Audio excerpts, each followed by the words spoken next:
พูดถึงสิ่งศักดิ์สิทธิ์ในจังหวัดสระบุรีเชื่อว่าหลายคนคงรู้จักวิหารชื่อดังของหลวงพ่อสำเร็จศักดิ์สิทธิ์พระพุทธรูปศักดิ์สิทธิ์ที่เขาว่าขออะไรก็สำเร็จดังชื่อของหลวงพ่อเลยหลวงพ่อสำเร็จศักดิ์สิทธิ์เป็นพระพุทธรูปเก่าแก่ปางมารวิชัยที่ขุดพบโดยบังเอิญในสมัยรัชกาลที่ 5ประดิษฐานในวิหารพระพุทธเดี่ยวๆตั้งอยู่ริมคลองระพีพัฒน์ซึ่งเป็นที่ดั้งเดิมตั้งแต่หลวงพ่อบังเอิญมาอยู่ที่นี่ในสมัยอยุธยา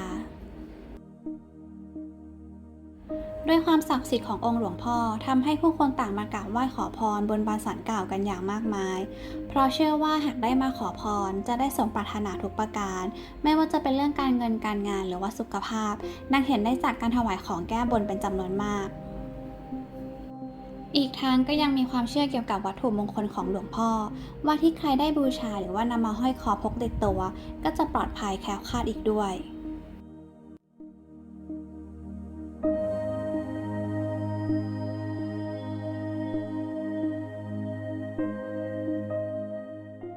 เชื่อกันว่าเวลาขอพรให้ตั้งจิตอธิษฐานให้นิ่งและลึกถึงสิ่งศักดิ์สิทธิ์นั้นๆด้วยใจศรัทธาอย่างแท้จริงแล้วพรนั้นจะส่งถึงได้อย่างชัดเจนเรามาในวันหยุดถือว่าคนเยอะเลยทีเดียวต้องเข้าแถวปิดทองกันเลย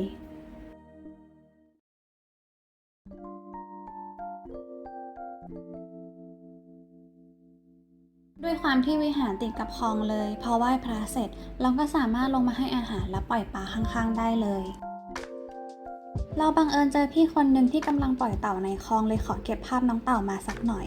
แต่ก็ไม่แน่ใจนะว่าสภาพน้ำแบบนี้ก็ปล่อยเต่าได้ด้วยในใจก็แอบกลัวว่ามันจะตายหรือเปล่านะแต่พี่เขาบอกว่าแม่ค้าบอกว่าปล่อยได้เราก็เลยไม่ได้ขัดอะไร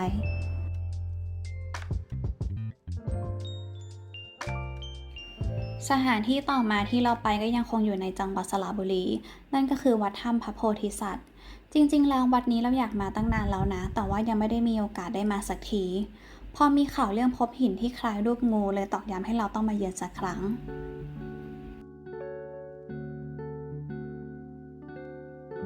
ภายในวัดดูสงบร่มรื่นเลยทีเดียวมีต้นไม้สีเขียวทั่วทั้งบริเวณและล้อมรอบด้วยภูเขาถึง3ด้าน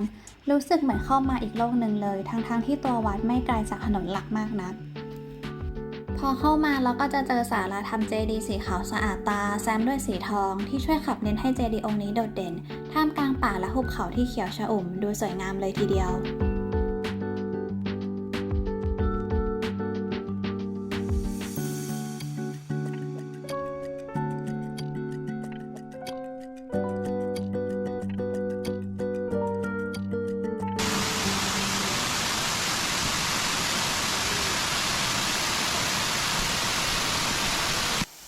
พอเดินเข้ามาแล้วก็จะเจอน้ำตกอยู่ทางขวามือก่อนจะขึ้นถ้ำซึ่งเป็นน้ำตกเล็กๆแต่สวยงามมากเลยทีเดียว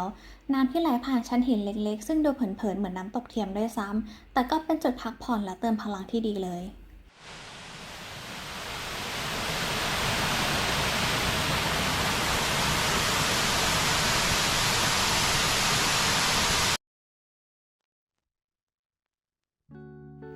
หลังจากที่คุยกับหลวงพ่ออยู่สักพักท่านได้แนะนำให้ไปอีกถ้ำหนึ่งด้วยชื่อว่าถ้ำเพิกซึ่งเป็นสถานปฏิบัติธรรมที่อยู่ใกล้ๆก่อนทางเข้าวัดและสวยงามไม่แพ้กันหลวงพ่อยังได้เล่าประสบการณ์พญานาคที่ประสบพบเจอด้วยตัวเองที่ท่านได้เห็นพญานาคเล่นน้ำในแม่น้ำโขงและถูกพญานาคทำโทษที่เผลอโดยทำธุระส่วนตัวในกลางป่าคงเป็นประสบการณ์ที่ท่านไม่มีวันลืมและคงเล่าต่อให้ญาติโยมอีกหลายๆคนฟังกับสิ่งที่น้อยคนนักที่จะได้สัมผัสกับมัน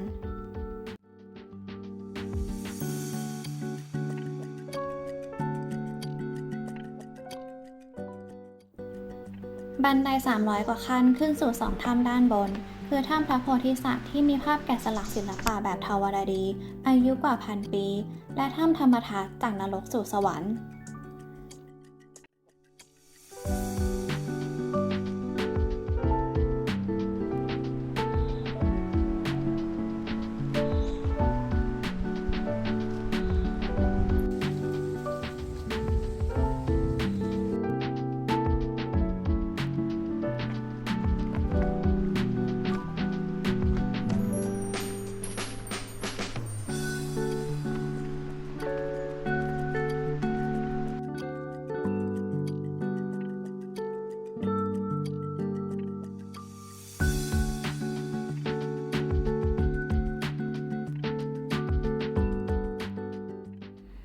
รงนี้น่าจะถูกใช้เป็นที่จำศีลภาวนาของนักบวชและฤาษีมาก่อน สังเกตได้จากแคร่และเทียนที่ให้แสงสว่างในยามค่ำคืน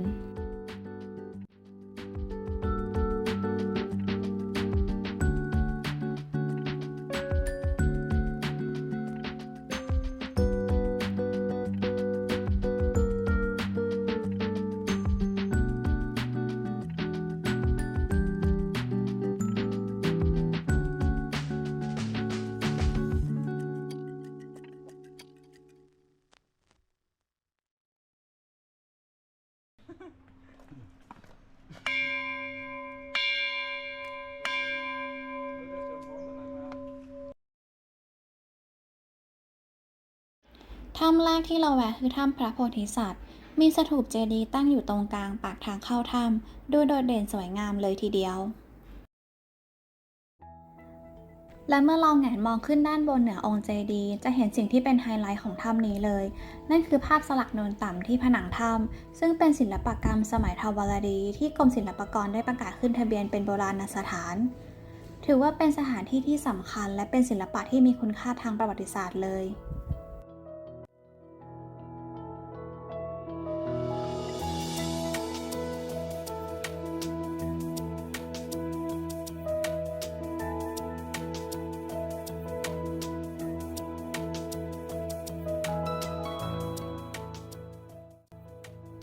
สันนิษฐานว่าภาพสลักนูนต่ำนี้น่าจะเป็นภาพของพระพุทธเจ้าที่กำลังเทศนาโปรดเทพเจ้าผู้ยิ่งใหญ่สองพระองค์ คือพระศิวะและพระนารายณ์ในลักษณะถวายความเคารพแด่องค์สมเด็จพระสัมมาสัมพุทธเจ้า เป็นภาพที่แสดงถึงพระพุทธเจ้าและเทพเจ้าฮินดูอยู่ร่วมกันที่เก่าแก่ที่สุดที่เคยขุดพบในประเทศไทยเลย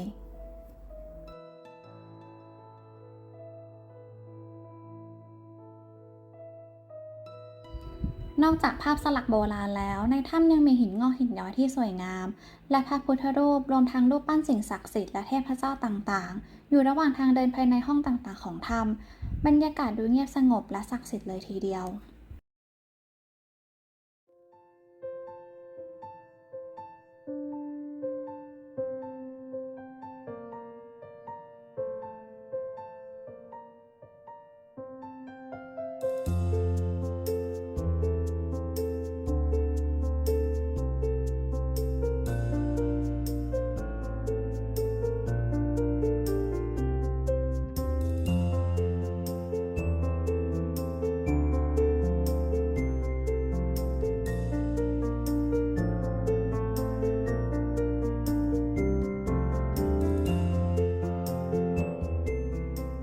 หินตรงนี้ที่เขาว่าคล้ายรูปงูก็ดูเหมือนอยู่นะ มีตามีปากคล้ายกับงูยักษ์ยื่นหน้าออกมาเลย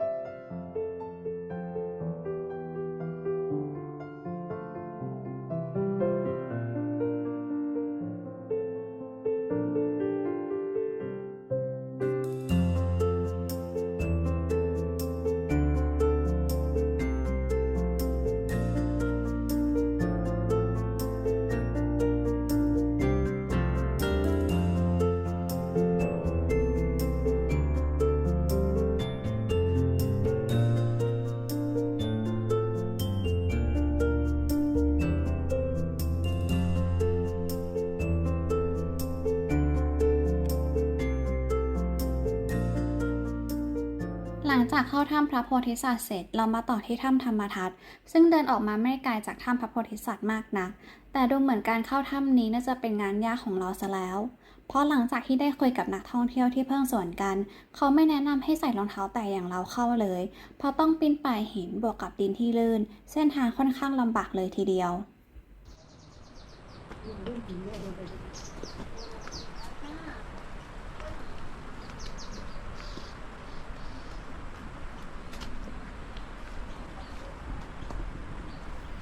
จากนรกสู่สวรรค์คงเป็นเส้นทางที่ยากลำบากในตอนเริ่มต้นและสวยงามในทีหลัง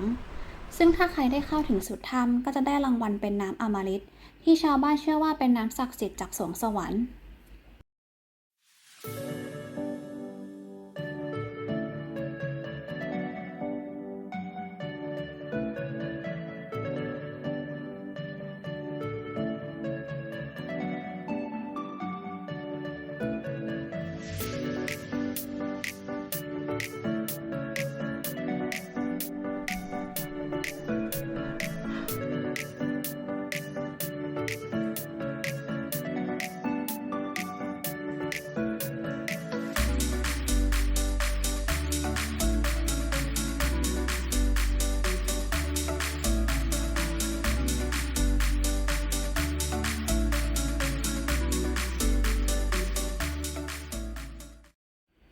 แต่สำหรับเราในวันนี้คงไม่คิดที่จะเสี่ยงเข้าไปต่อ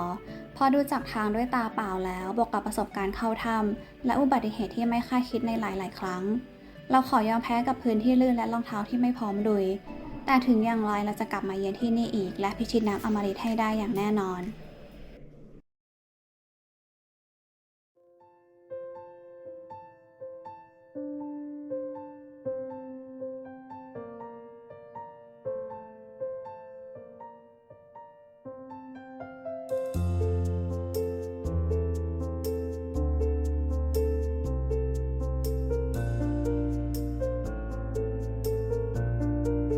ก่อนกลับมีคนแนะนำให้เรามาไหว้พระองค์สีขาวที่อยู่ด้านหน้าซึ่งถ้าเขาไม่บอกทางเราก็คงไม่รู้ว่ามีพระพุทธรูปองค์ใหญ่อยู่ตรงนี้ด้วย พระพุทธรูปสีขาวองค์ใหญ่กลางหุบเขาโดดเด่นงดงามจนหยุดสายตาไปชั่วขณะความรู้สึกที่ว่าเราก็เป็นแค่คนตัวเล็กๆคนหนึ่งบนโลกใบนี้กลับมาอีกครั้งเมื่อเราได้ยืนอยู่เบื้องหน้าพระพุทธรูปองค์ใหญ่ที่กำลังมองลงมาที่เราอย่างเมตตาและได้อธิษฐานขอพรตามภาษามนุษย์คนหนึ่งที่ยังอยู่ในโลกแห่งกิเลสอย่างเรา